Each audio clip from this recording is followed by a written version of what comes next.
اب ہالی ووڈ کی ایک ایکٹریس ہیں بڑی مشہور اینجلینا جولی، اور ان کے بیٹے نے مل کے لاس اینجلس میں لگنے والی آگ کی وجہ سے بے گھر ہونے والے افراد کے لیے اپنے گھر کے دروازے کھول دیے. اور اینجلینا جولی نے کہا بھی ہے کہ یہاں جو لوگ میرے گھر کے قریب ہیں ان لوگوں کا اپنے گھر میں خیال رکھ رہی ہوں، یہ وہ سارا یہ مینٹالٹی کی بات ہے. پتہ نہیں اینجلینا جولی تھی یا کوئی اور تھی. سیلاب تھا، بہت برا حال تھا اس وقت. کوئی وزیر اعظم کون تھا مجھے یاد نہیں، لیکن ایک بات یاد ہے، شی واز شاکڈ. جیسے اس کو ٹریٹ کیا گیا، جس طرح کا اس کو کھانا پیش کیا گیا،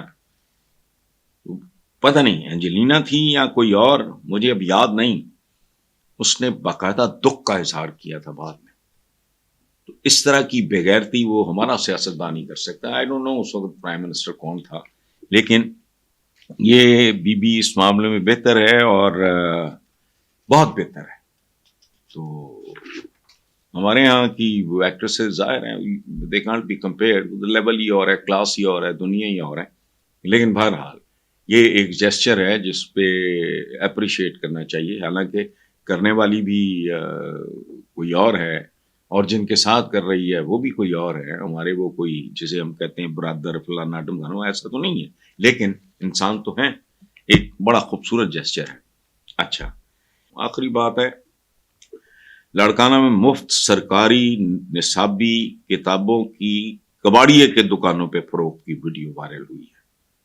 یہی یہ ملک ہے ہمارا پیارا اسلامی جمہوریہ پاکستان، اور سونی دھرتی شکتی اصل میں یہی. میرا ایک جملہ ہے جو بڑا وائرل ہوا تھا، میں نے بولا بھی تھا، اور میری یہ کتاب ہے کالے کول. پاکستان کا سروائیول صرف ایک صورت میں ہے، اس نظام کو تیزاب سے غسل دو، تیزاب سے دھو. یہ اتنا مکروہ، ناپاک، بدبودار نظام ہے سارے کا سارا. وہ آپ کا وہ ایف بی آر کا کہہ رہا ہے کہ بھی کتنا خون نچوڑے تنخواہ دار لوگوں کو. کھربوں روپیہ ہے جو جن کے پاس ہے وہ دیتے ہی تنخواہ. یہ ایف بی آر کا سربراہ کہہ رہا ہے، میں نہیں کہہ رہا.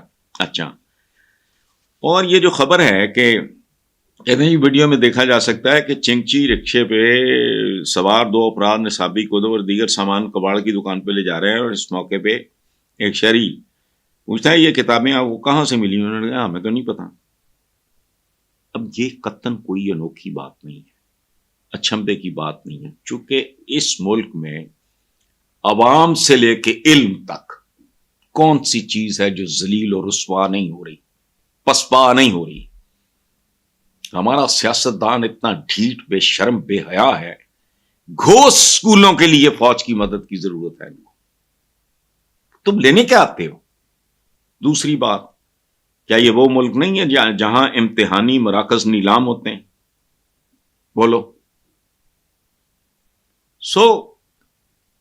آپ کے نصاب کیسے ہیں، آپ کے اساتذہ کیسے ہیں؟ دیر ہائیلی انڈر پے، ٹوٹے پھوٹے. کبھی جا کے یہ ان کے جو سرکاری سکولز ہیں کبھی جا کے دیکھو تو صحیح، ٹیچرز کی حالت تو دیکھو. علم اور عوام اس دھرتی پہ آج کی تاریخ تک تو جتنی رسوائی اور ذلت ان کی ہو رہی ہے کسی کی بھی نہیں ہو رہی. اسی لیے میں کہتا ہوں کہ اس نظام کو اگر تم نے زندہ رہنا ہے، جینا ہے، باعزت قوم بننا ہے، تو اس کے جو کرتے دھرتے ہیں نا ان کو چاہیے کہ تیزاب سے دھوئیں اس کو. یہ کسی ڈٹرجنٹ کے بس کی بات نہیں رہ گیا. Thank you very much.